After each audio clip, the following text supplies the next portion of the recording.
মাত্র 3টে ডিম দিয়ে এমন ভুজিয়া বানানো হবে যে রাত্রে বা সকালে রুটির সাথে একদম জমে যাবে বন্ধুরা।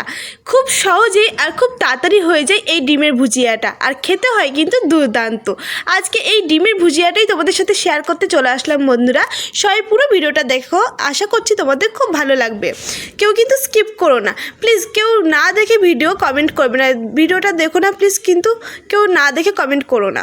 তো চলো বন্ধুরা, সবাই পুরো ভিডিওটা দেখতে থাকো। প্রথমে নিয়ে নিয়েছি 3টে ডিম।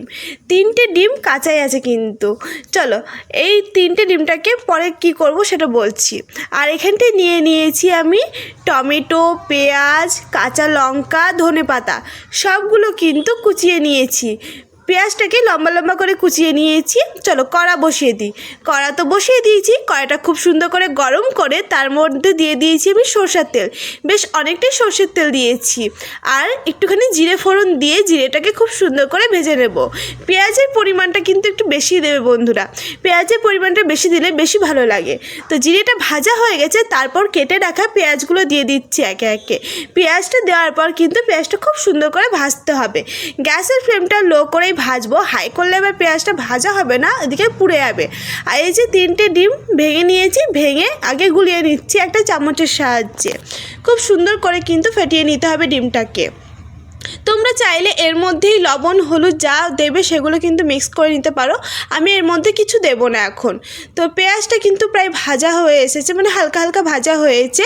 আর একটুখানি ভাজবো, তারপর আমি দেব টমেটো, সব যেগুলো বাকি আছে সেগুলো দেব। টমেটোটা কিন্তু আগে দিয়ে দেবে না, নইলে পেঁয়াজটা ভালো ভাজা হবে না। আর এই ডিমের ভুজিয়াটা বানাতে গেলে কিন্তু পেঁয়াজটা খুব সুন্দর করে ভাজতে লাগবে। তো দেখো পেঁয়াজটা হালকা ভাজা হয়ে গেছে, তারপর আমি কেটে রাখা টমেটো দিয়ে দিয়েছি।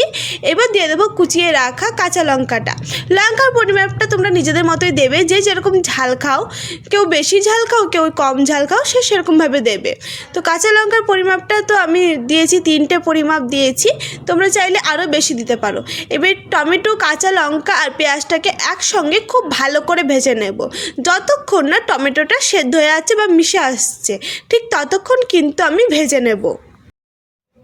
দেখো বন্ধুরা, প্রথমে মনে হচ্ছিলো কতটা যেন পেঁয়াজ দিয়েছি, আর এখন দেখো কতটা কমে এসেছে। তো চলো, পেঁয়াজ টমেটো ভাজলো করে ভাজা হয়ে গেছে, এবার ভেঙে রাখা ডিমটা দিয়ে দিচ্ছি। ভেঙে রাখা ডিমটা দেওয়ার পর আমি এর মধ্যে অ্যাড করব ওই রোজকারের মশলা। দিয়ে দিয়েছি স্বাদ মতো লবণ, হলুদ, আর একটুখানি দিয়ে দেবো আমি ধনে গুঁড়ো, ব্যাস, আর অন্য কিছু দেবো না। এবার ভালো করে ভেজে নিতে হবে। গ্যাসের ফ্লেমটা লো রেখেই কিন্তু খুব সুন্দর করে ভেজে নেব। আর গ্যাসের ফ্লেমটা লো রাখাতে কিন্তু পুড়েও যাবে না, আর ভাজাটাও খুব সুন্দর হবে। আর গ্যাসের ফ্লেমটা বন্ধুরা বাড়িয়ে দিও না, নইলে কিন্তু ভালো ভাজা হবে না, অথচ পুড়ে পুড়ে যাবে, তখন আর ভালো লাগবে না খেতে। তো খুব সুন্দর করে ভেজে নিতে হবে, একটু টাইম নিয়ে এটা ভেজে নিও, দেখবে দারুণ লাগে খেতে কিন্তু। আর কোনো ঝামেলা ছাড়াই তো হয়ে গেল, দেখে তো তোমরা বুঝতেই পারছো। এবার শুধুমাত্র অনবরত নাড়া দিয়ে ভেজে নিতে হবে। তো এখন দেখতে পাচ্ছ কতটা কমে এসেছে, আর একটু নাড়া দিয়ে নেব। প্রায় ভাজা হয়ে গেছে, আর কিছুক্ষণ ভাজলে কিন্তু একদম কমপ্লিট হয়ে যাবে।